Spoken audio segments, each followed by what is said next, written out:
the song with your heart. Play the song with your heart. And one time. Let's get to the next topic of things, and I'll let Brian have the floor on this. His Week 18 script. Well, we segment. pretty much went over most of it just by predicting the games themselves. But here's how I believe the playoff standings will turn out. This is how I believe it will happen. So the 1 seed is already locked in, can't change that. Okay, cool. 2nd seed, I believe the Cowboys will get the 2nd seed in the NFC. The 3rd seed will be the Lions. 4th will be the Buccaneers. Oh. Buccaneers. It's either the Buccaneers or the Saints. Yeah, probably the Buccaneers, honestly. Yeah, I'm gonna go Buccaneers. The 5th seed will obviously be the Eagles. 6th seed will be the Rams. 7th seed will be I got the Packers losing, so the Saints have to get it. It's probably going to be the Saints because the Seahawks you had them losing. I got them losing too, so yeah, I got the Saints in the 7th seed. I like that matchup for Dallas round 1. But as far as the AFC side, 1 is going to be obviously the Ravens, 2 the Bills, 3 Chiefs, 4 the Jags. No. If the Jags win, then they win the division. Yeah, they got the tiebreaker over the Texans, I believe. Yeah. So yeah, Jags. 5 would be the Browns. 6 would be the no. If this is off division record. If the Browns lose, I forget what's more important: strength of schedule or division record. No, but I'm thinking if the Browns lose, they will have 10 wins, but the Dolphins will have 11. So wouldn't they be the 5 seed? I thought the Browns have 11 wins. Oh no, they do have what? The Browns they do have 11. They do have 11. Browns have 11 wins. Okay, yeah. Okay, so the Browns would still be at 5. Okay. So yeah. The Browns would be 5, Dolphins 6, 7 would be the Texans, I believe. Yeah. Okay. So yeah, that's how I think it's going to go down. That's the playoff matchups. Week 18, that's how I think everything will shape out to be. There's a lot of narratives, a lot of things going on here. This is just part 1. The real script is when the playoffs begin, when everything's set in stone. That is really when the fun begins. And you're gonna see some crazy stuff this year. You know what's crazy stuff. You know what's funny is that no matter what, I am 100% certain that one team will not win the Super Bowl. I am 100% certain there's going to be one team that won't win the Super Bowl, and that is Dallas that Cowboys. I predict. Oh, and that is the Dallas Cowboys. What's funny? I believe most people already know who's going to win the Super Bowl. I think most people know it's going to be the Ravens, and I'm gonna tell you why. And it's not because the stupid colors of the Super Bowl logo. Really, you think it's going to be the Ravens? Yeah. I don't believe it is not because no stupid reason like, the colors of the Super Bowl logo is purple and red. So no, screw all that. The reason I think the Ravens win the Super Bowl is 1, they're hands down the best team. 2, I also believe that. Also, here's another tidbit: every 2 times MVP has won the Super Bowl. Every last one of them. And Lamar is he's the MVP. We're going to get into that in a little bit with the MVP stuff, but I believe that Lamar is the MVP of the league so far. I think he's going to win it just because he has the narrative, he has the story, he has the record, and all of that good stuff. So, I mean, I don't see the reason for the Ravens to lose. And think about it. Oh man, it's a whole nother. Oh my goodness, I could really get deep with this, but I'm gonna just leave it for later. We'll get into all that stuff later. I will say this: although, as a fan, it was great that we were able to see the Ravens versus 49ers on Christmas Day. I don't want to see it in the Super Bowl, honestly. Of course you don't, because you want to see your team. But anywho, in terms of the Ravens, this was bad for them. And here's because the expectation? No, not expectation. It's because the element of surprise is gone. See, here's the thing with the 49ers. They're not used to playing a guy like Lamar Jackson because they're in the NFC. They don't That's play true. nobody like Lamar Jackson. Lamar Jackson is a gem. Lamar Jackson is a one of one. And see, because of that, you're not going to be able to replicate that in practice. So, and then also Todd Monken, he's the new OC. So he's bringing in an offense that we're not used to seeing. So the 49ers, they come to the game and they don't really know what to expect that much. All they could go off of is what they see in film.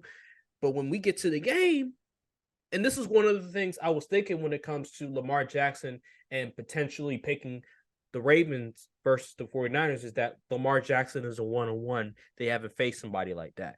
But the reason why I picked the 49ers to win this game, even though I was wrong, is because I look at the personnel that they have and that they can match up against the Ravens. Now, obviously, they weren't able to win that game, but here's the deal. If they do make the Super Bowl again, that element of surprise go out the window.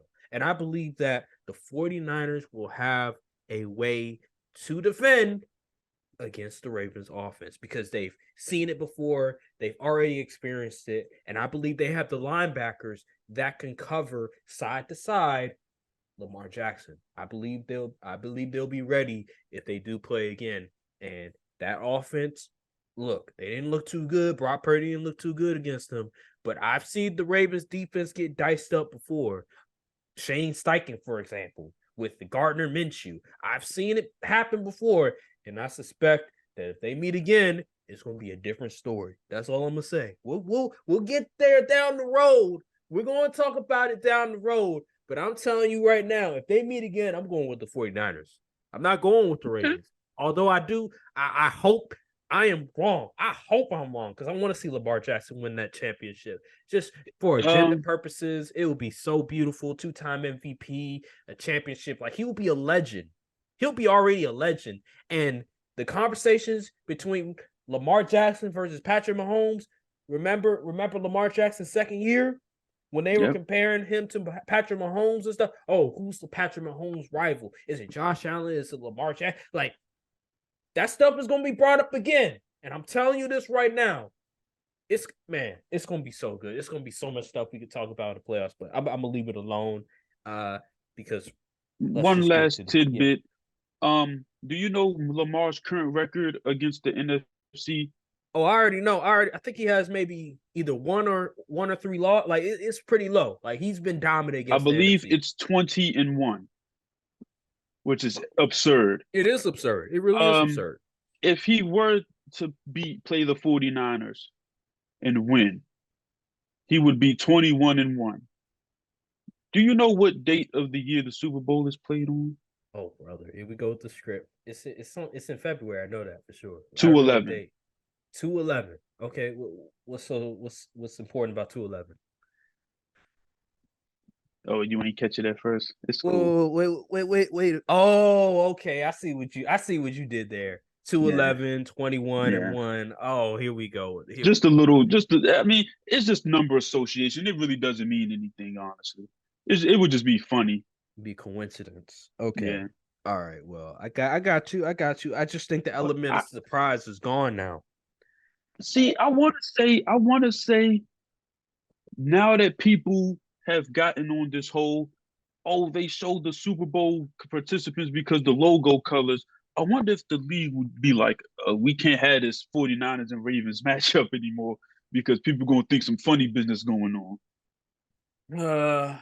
But can you really justify the two best teams in the league not meeting up in the Super Bowl? I mean, it's the playoffs. Anything can happen. We've seen it. The Patriots lost when they were 16-0. The Panthers lost in the Super Bowl. We've seen number one seeds go down all the time. But this year, these number one seeds is like here, and everyone else is like here. I don't know. I don't see it that way. I think these number one seeds could be had. I believe the Ravens or the 49ers could be had depending on what team and it comes down to the trenches. Like, if a team's trenches, if their D line is getting after it, I think it can sort of alter some of the things that those number one seeds like to do. Like with Brock Purdy, if let's say it's the Rams or whatever team it is, if they're able to get to Brock Purdy, I mean, it's gonna be a long night. They can potentially get upset. I've seen the 49ers in the past. I remember the Packers played them, albeit it was Jimmy G. But I've seen the Packers, even with Joe Barry's defense, get after the 49ers one year, and we were able to really rattle them. We did lose because of, first of all, special teams and some other nonsense going on. But if a team can schematically make it difficult for the 49ers, it's one game, any given Sunday. All you gotta do is just come by one game, have a good scheme, one given Sunday, and you have a shot. And there are teams where, like the Rams, well-coached teams that if they scheme, if they have a great Sunday, you never know. You never know. But True. I just look at the landscape right now. It is going to be very difficult. It's going to be very difficult because of I think Lamar has really matured and he's really elevated his game to such another level. There's going to be that whole narrative about Lamar in the playoffs. It's going to be talked about it. People are already talking about it right now about how he struggles in the playoffs. But I think it's something different about Lamar this year than ever before when it comes to just his passing ability. And it seems like everything has slowed down for him. Think of all the highlights you've seen of Lamar this year. They've been with his arm. Absolutely. So, yeah. All right. Look, cold world, still a cold world. And a couple of y'all is cool, but we a little more thorough. Whole time, a little more girls. You know I spit that sick shit and it's still no cure. Hold up, loud pack.